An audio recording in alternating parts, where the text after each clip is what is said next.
الحمد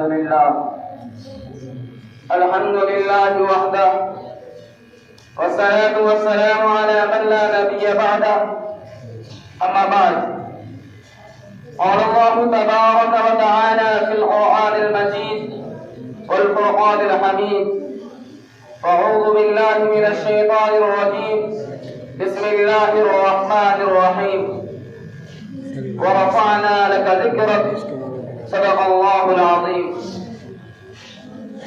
حقیقت کروں گا بیاں دوستو، حقیقت کروں گا بیاں دوستو، چاہے کٹ جائے گردن میری دوستو. جس زمین پر نبوت کی توہین ہو، جس زمین پر نبوت کی توہین ہو، گر پڑے نہ کہیں آسمان دوستو.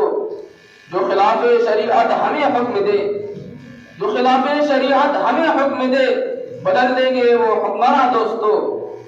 صدر محترم، حکم صاحبان، مشفق اساتذہ کرام اور میرے ساتھیوں، آج کے اس مبارک بزم میں جس موضوع پر لب کشائی کی جسارت کر رہا ہوں وہ ہے سیرت النبی صلی اللہ علیہ وسلم. سامعین کرام، کوئی آدمی، کوئی شخص نبی علیہ السلام کی سیرت بیان کرنے کا حق ادا نہیں کر سکتا. میں جتنا مرضی چاہے کہوں، میں جتنا مرضی ظاہر کروں کہ ختم الرسل کی سیرت بیان کروں گا، ختم الرسل کے شان کا تذکرہ کروں گا، ختم الرسل کے کمالات کا احاطہ کروں گا، لیکن حقیقت یہ ہے کہ ختم الرسل کے جتنے کمالات و محاسن ہیں، ختم الرسل کی جتنی عظمتیں، رفعتیں اور بلندیاں ہیں، ان تک دنیا کے کسی انسان کی رسائی نہیں ہو سکی. دنیا کے اندر کوئی ایسا لفظ ایجاد نہیں کیا گیا جس میں ختم الرسل کے کمالات کا احاطہ کیا گیا ہو. کمالات سارے پیچھے رہ گئے، محاورات سارے پیچھے رہ گئے، مجازات سارے پیچھے رہ گئے، کنایات سارے پیچھے رہ گئے، فصاحت و بلاغتیں ساری پیچھے رہ گئیں، لیکن میرے نبی کے سارے کمالات و محاسن آگے چلے گئے. اسی کو جو دیکھ کر مولانا مناظر احسن گیلانی نے کہا تھا یہ تو آنے کو تو سب آئے لیکن جو بھی آیا وہ صرف جانے کے لیے ہی آیا. لیکن مکے میں ایک ایسا محمد عربی آیا جو صرف آنے کے لیے ہی آیا. وہ آیا تو آتا چلا گیا، وہ بڑھا تو بڑھتا چلا گیا، وہ پھیلا تو پھیلتا چلا گیا، وہ گھوما تو گھومتا چلا گیا. یہی تو معنی ہے وَرَفَعْنَا لَكَ ذِكْرَكَ، اے پیغمبر ہم نے آپ کے ذکر کو بلند کر دیا. سامعین کرام، ہر دور کے اندر ہر آدمی نے اپنے انداز میں میرے نبی علیہ السلام کی سیرت بیان کرنے کی سعی کی ہے. 1400 سال گزر گئے، کوئی شخص میرے نبی علیہ السلام کی سیرت کی عطا سمندر تک نہیں پہنچ سکا، لیکن پھر بھی اس نے ایک مقام حاصل کیا ہے. دیکھیے، ابو بکر نے میرے نبی علیہ السلام کی سیرت کی عطا سمندر میں ہوتا لگایا تو صدیق اکبر بن گئے، عمر نے ہوتا لگایا تو قاتل سے عادل بن گئے، عثمان نے ہوتا لگایا تو ذو النورین بن گئے، علی المرتضی نے ہوتا لگایا تو حیدر الجرار اور اسد اللہ بن گئے، ابن مسعود نے ہوتا لگایا تو محدث اعظم بن گئے، ابو ہریرہ نے ہوتا لگایا تو حافظ الحدیث بن گئے. میں اس سے بھی آگے چلوں، اگر امام ابو حنیفہ نے میرے نبی علیہ السلام کی سیرت کے عطا سمندر میں ہوتا لگایا تو فقاہت کے امام بن گئے. یہی تو معنی ہے وَرَفَعْنَا لَكَ ذِكْرَكَ، اے پیغمبر ہم نے آپ کے ذکر کو بلند کر دیا.